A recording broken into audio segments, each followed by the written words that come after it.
కూడా ఏం అభివృద్ధి జరిగింది, 14 ఎట్లుంది, 24 ఎట్లుంది అనే విషయాన్ని మనం చాలా సందర్భాల్లో చాలా మీటింగ్ లో మాట్లాడాం. ఇదే కాకుండా కమ్యూనిటీ మీటింగ్స్, కార్పొరేట్ మీటింగ్ లో వచ్చినప్పుడు చాలా విషయాలు మనం స్పష్టంగా చెప్పినాం. కానీ ఎక్కడ కూడా మన వయసులు ఈ రోజు వరకు నేను దాదాపు 6 మీటింగ్లు అంటే మంత్రి గారిని మనకి ఇది కావాలి, మా కమ్యూనిటీకి ఇది కావాలని మాత్రం ఎక్కడ డిమాండ్ చేయలేదు, ఎక్కడ అడుగు కూడా అడగదు.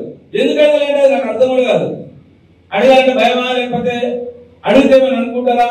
మరి ఇది అడగాల్సినటువంటి విషయం కాబట్టి స్పష్టంగా మన మంత్రి గారిని 2-3 విషయాలు అడిగే దాంట్లో పనిచేయాల్సినటువంటి బాధ్యత ఉంది. మనకు కమ్యూనిటీ పరంగా జిల్లాకు అనంతరాములు గారు అనుకోవచ్చు, జిల్లా సంఘం అధ్యక్షుడు, వారి యొక్క పాలకవర్గం అందరూ కలిసి ఇక్కడ సూర్యాపేట జిల్లా పట్టణానికి ఒక భవనం కావాలంటే ఆత్మగౌరవ భవనాలు అన్ని కులాలకు ఇచ్చిన మాదిరిగా కాకుండా మనం కూడా ఎకరం భూమి, అలాగే దానికి నిర్మాణం కోసం కూడా 2.5 కోట్ల రూపాయలు ఖర్చు అయ్యేందో వారి నిధులతో పాటు ఇస్తారని చెప్పి మనం వాగ్దానం చేసింది.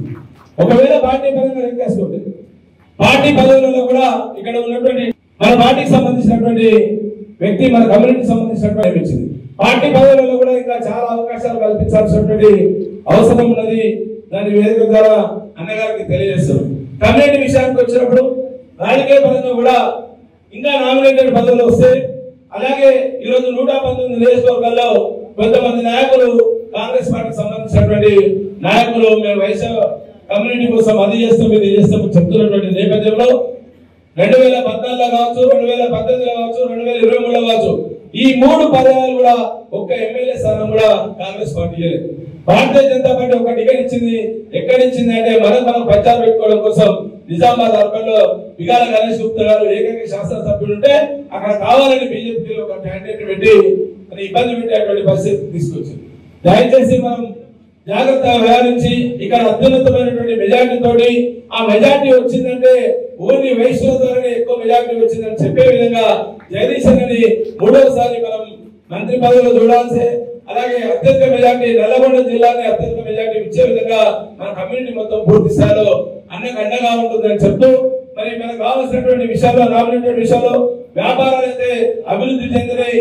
ఓవరాల్ గా వ్యాపార సంస్థలంటే అభివృద్ధి చెందినటువంటి నేపథ్యంలో సూర్యాపేట ప్రశాంతంగా వ్యాపారస్తులంతా కూడా ప్రశాంతంగా వ్యాపారం చేసుకుంటారు. కానీ ఒకటే ఒక విషయాన్ని ప్రభుత్వం దృష్టికి తీసుకొచ్చే దగ్గర జగదీశన ద్వారా, భరతన ద్వారా వైశ్యుల కోసం కార్పొరేషన్ నుంచి ఎప్పటికల్లో ఉన్నటువంటి డిమాండ్ 2018లో కూడా డిమాండ్ ని మేనిఫెస్టోలో పెట్టాం. కార్పొరేషన్ ఎక్కడే కాకుండా వైశ్య కమిషన్ కూడా ఏర్పాటు చేయాలి. వైశ్యులకు సంబంధించినటువంటి ఈడబ్ల్యూఎస్ వర్గీకరణ కూడా దాంట్లో కూడా ఇంప్లిమెంట్ చేయాలని, అలాగే జగదీశన పర్టికులర్ గా సూర్యాపేట అభివృద్ధిలో ఒక మేనిఫెస్టో విడుదల చేసిన దాంట్లో సూర్యాపేట పట్టణానికి ఒక 1000 ఎకరాలు ఇండస్ట్రియల్ పార్క్ తీసుకొస్తానని చెప్పినటువంటి నేపథ్యంలో 25% పర్టికులర్ వైశ్య కమ్యూనిటీకి ఇవ్వాలి. దాని ద్వారా ఇండస్ట్రీస్ ద్వారా వైశ్యులకు కూడా ఉపాధి కల్పించేటువంటి అవకాశం వైశ్య సంఘాలకు ఉంటుంది, వైశ్య నాయకులకు ఉంటుంది, వైశ్య వ్యాపారవేత్తలకు ఉంటుంది అని చెప్తూ ఆ అవకాశాన్ని కూడా వైశ్య కమ్యూనిటీకి ఇస్తారని ఆశాభావం వ్యక్తం చేస్తూ ఈ అవకాశం కల్పించినటువంటి సూర్యాపేట వైశ్య బంధువులందరూ కూడా మరొకసారి పేరు పేరున నమస్కరిస్తూ, తప్పకుండా ఎల్లుండి జరగబోయేటువంటి ఎలక్షన్ లో అత్యధిక మెజారిటీతో జగదీశన్ గెలిపించాల్సినటువంటి బాధ్యత ఉంది. ఇదే కాకుండా ప్రతి నియోజకవర్గంలో కూడా బీఆర్ఎస్ పార్టీకి అత్యధికంగా వైశ్యులందరూ కూడా అండగా ఉండాల్సినటువంటి అవసరం ఉంది. తద్వారా వైశ్య జాతిని అభివృద్ధి పదవులు తీసుకుపోయే దాంట్లో కేసీఆర్ గారు ముందుంటారనే ఆశాభావం వ్యక్తం చేస్తూ ఈ అవకాశం కల్పించినటువంటి సూర్యాపేట జిల్లా వైశ్య నాయకులందరూ కూడా పేరు పేరున నమస్పూర్వకంగా నమస్కరిస్తూ జై తెలంగాణ.